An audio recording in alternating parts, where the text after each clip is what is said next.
In this video I wanted to share with you a few elixirs I've been working on lately that really are a lot different than anything that I've done up until now. Now you can see here, blender, usual. Cup, bunch of powders, bunch of jars, okay, usual. But over here, this is probably very unusual in contrast with all the things that I've done before. So some things that I've been into in the last month or so is brewing, not really necessarily brewing, but just creating mead, fermenting honey and water, essentially. So if you don't know what mead is, if you're not familiar with mead, you could call it a honey wine or just fermented honey, because essentially it's just water, honey, yeast. That's all it is at the base level.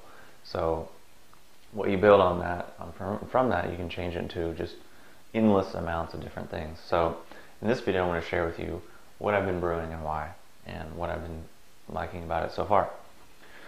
So the first batch over here on the left is something that I just harvested last night, which is honey and vanilla. That's it.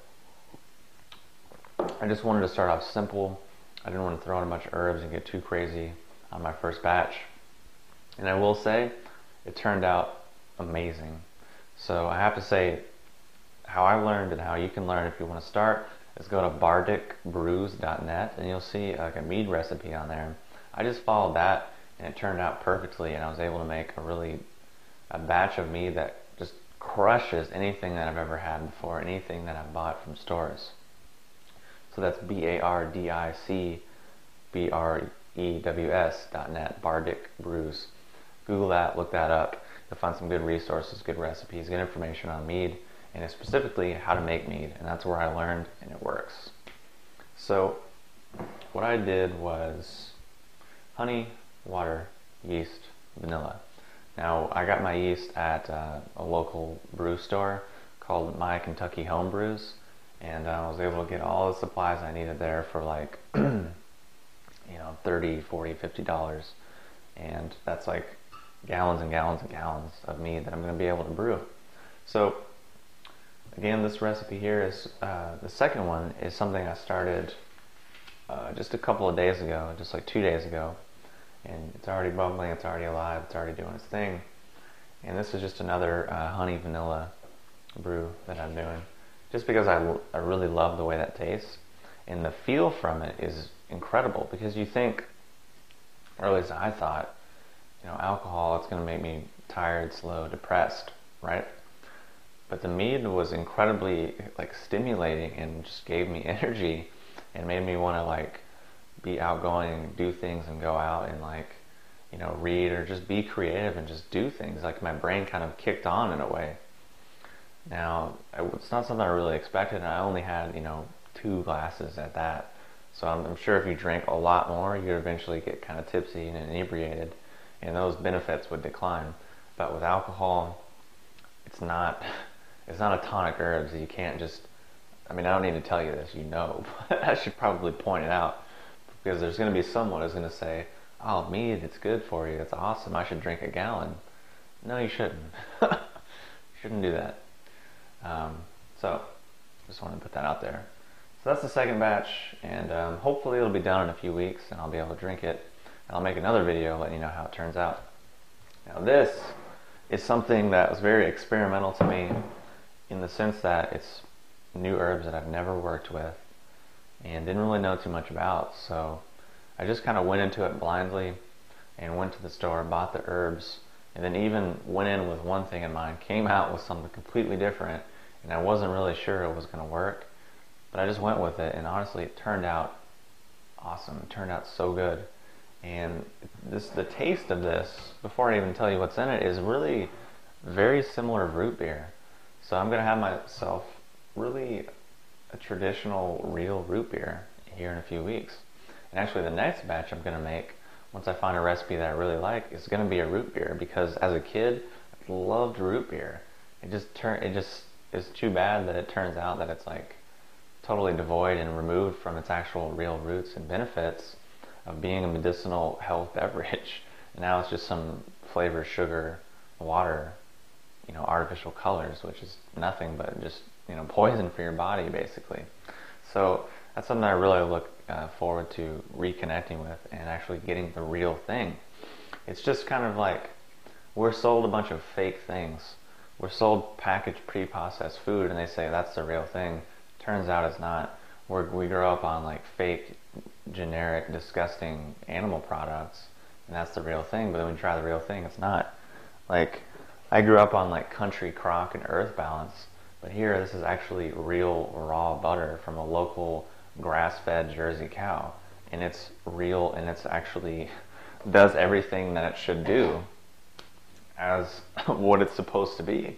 So just like, you know, beverages were brewed like this used to actually be medicinal, but now they're just, you know, either incredibly estrogenic or incredibly depressive or incredibly abusive or just full of junk and garbage that has nothing to do with anything what it used to be, like Coca-Cola, cola nut, coca leaves, medicinal beverage, Dr. Pepper, a whole bunch of different herbs, medicinal beverage, ginger beer, ginger ale, you know, cures what ails you. It used to be a medicinal beverage. Like, the list goes on and on and on, but now we get like sugar water flavor color, and that's supposed to be the real thing. Whatever.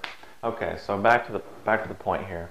What I put in this mead, the main herb, the king herb, was nettle root, and I put that in there because of its benefits for the male reproductive system and the male endocrine system. Obviously, it has benefits for females, but we're speaking for me and why I made it. So obviously, I'm a male, and I'm only going to talk about the male benefits. The secondary herb to that, and the supportive herb, was passion flower. And I put passion flower in there because A, it makes you feel good, it's antidepressant, monoamine oxidase inhibitor, but also it helps to remove bad estrogen from the body, which if you're trying to boost testosterone and you know, heal the male endocrine system, removing bad estrogen is going to be very supportive and very beneficial in that regard. So those are the first two herbs. The third herb is an herb called meadowsweet, which I honestly hadn't heard of until just yesterday, actually. I was at the herb store telling the lady what I was trying to do, and she said, oh, try this, try that. And I thought, you know, whatever, I've never heard of it, I don't know what it does. I'll just go for it.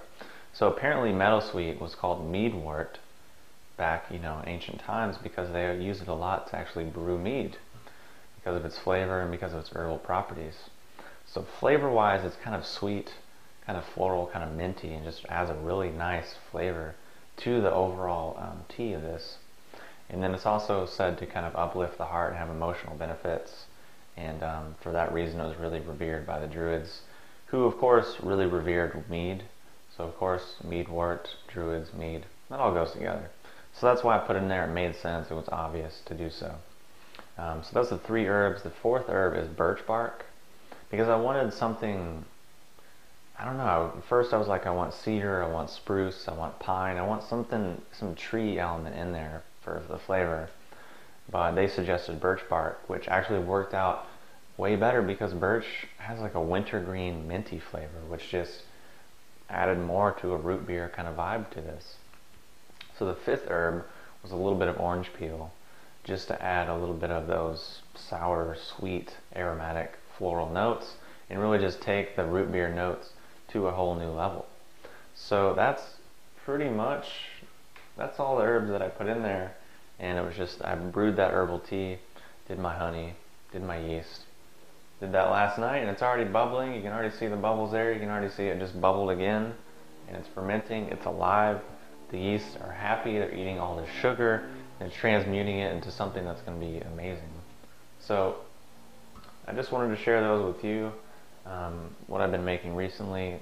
I'll be doing more videos about, you know, the benefits, history, my experiences, how to do it, how to brew, all those things. But for now, go to bardicbrews.net and check out his site because he's got the recipe that I used and just built off. And from now, I'm just, you know, going to get crazy and experiment and brew all my own stuff.